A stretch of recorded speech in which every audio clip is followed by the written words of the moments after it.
Acalmou-se a vossa ira e enfim me consolastes. O salmo está em Isaías 12. Um bom dia. Em nome do Pai, do Filho e do Espírito Santo. Amém. Recorramos sempre à poderosa intercessão de Maria Santíssima, nossa mãe, e de São José, o justo. E o salmo nos traz a reflexão sobre a calmaria da ira e a consolação. Está ainda ligada à dimensão do perdão, que nós escutamos na reflexão de ontem, dos 70 vezes 7.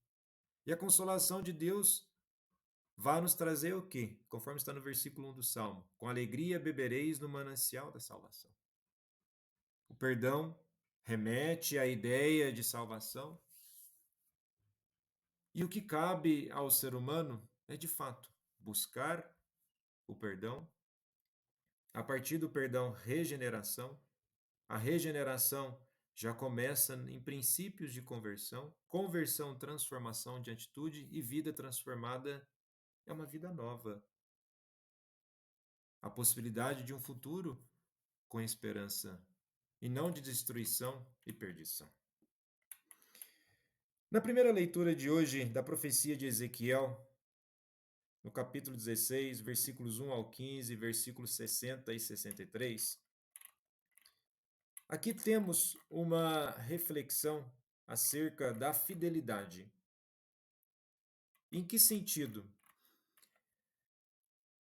No comparativo com Jerusalém, onde Jerusalém é comparada a uma mulher infiel. Mas vejamos aqui, vamos ampliar nosso leque de pensamento.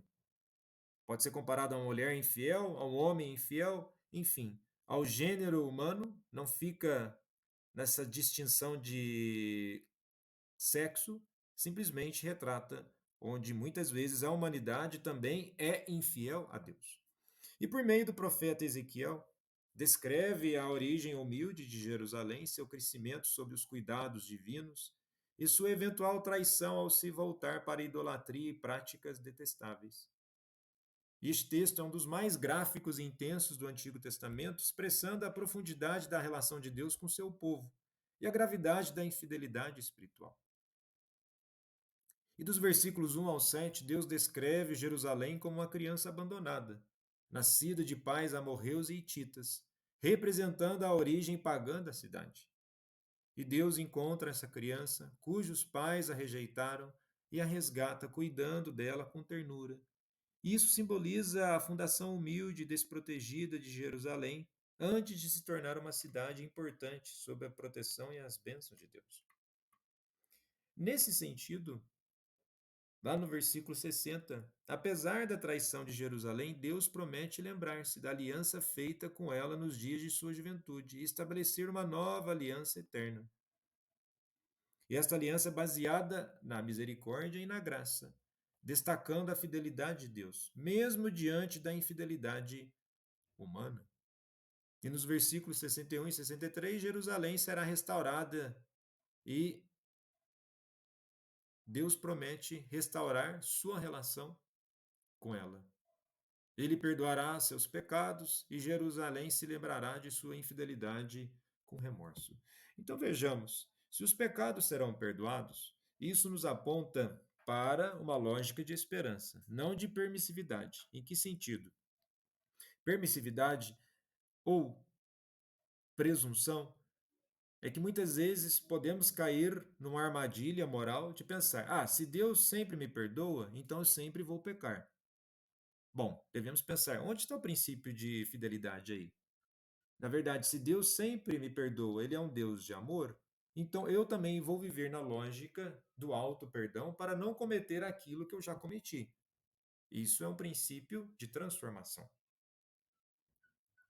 A lógica divina não tem o princípio inquisidor de abater e destruir pessoas, como as pessoas fossem documentos, um papel que você assina, rabisca, destroçando a vida das pessoas. Não faz sentido.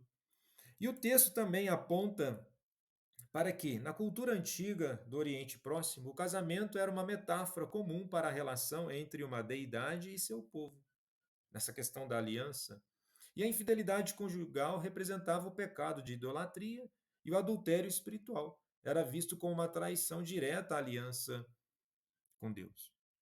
Nesse sentido, a gravidade está inicialmente aonde? Numa falha, por assim dizer, espiritual. Podemos perceber que todos os desarranjos do mundo, elas têm uma origem de desordem espiritual. E quando digo desordem espiritual, na questão da consciência. Quando muito está atribulado e distorcido, já desarranjado interiormente, certamente aquilo que vai sair também não vai estar muito bem organizado. E nesse sentido, vamos para o Evangelho, no contexto em Mateus 19, do versículo 3 ao 12, onde alguns fariseus aproximaram-se de Jesus e perguntaram para o tentar: é permitido a um homem despedir sua esposa por qualquer motivo? Eles já começam aí com uma pergunta polêmica. E Jesus respondeu: nunca lestes o que o Criador desde o início os fez homem e mulher? E disse: por isso o homem deixará pai e mãe e se unirá à sua mulher, e os dois serão uma só carne. Então vejamos, nós temos aqui o contexto que tem que ser lido. E esse contexto passa por um aspecto até cultural do que era entendido do divórcio. Pois muitas vezes hoje as pessoas querem pegar um verso simplesmente restrito, isolado de um contexto, e tentar fazer discursos gerais condenando as pessoas. Então vejamos. Os fariseus citam que Moisés deu uma carta de divórcio dispensando a mulher. Isso está lá em Deuteronômio 24, dos versículos 1 ao 4.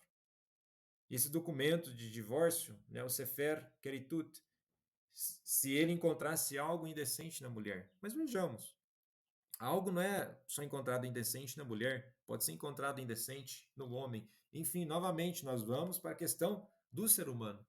O ser humano, ele está sujeito a falhas. E por que recair somente sobre uma pessoa? Jesus está também apontando para o quê? Uma outra dimensão de que, ao perguntarem se é lícito, em Israel tinha duas escolas principais de pensamento rabínico sobre o divórcio. A escola de Shammai, que é uma escola que tinha uma interpretação mais restrita, argumentando que o divórcio era permitido em casos de indecência grave, e a escola de Hillel, que é uma escola mais liberal, permitindo o divórcio por qualquer motivo que o marido considerasse insatisfatório. Inclusive trivialidades, como queimar a comida, coisas muito banais e até simples.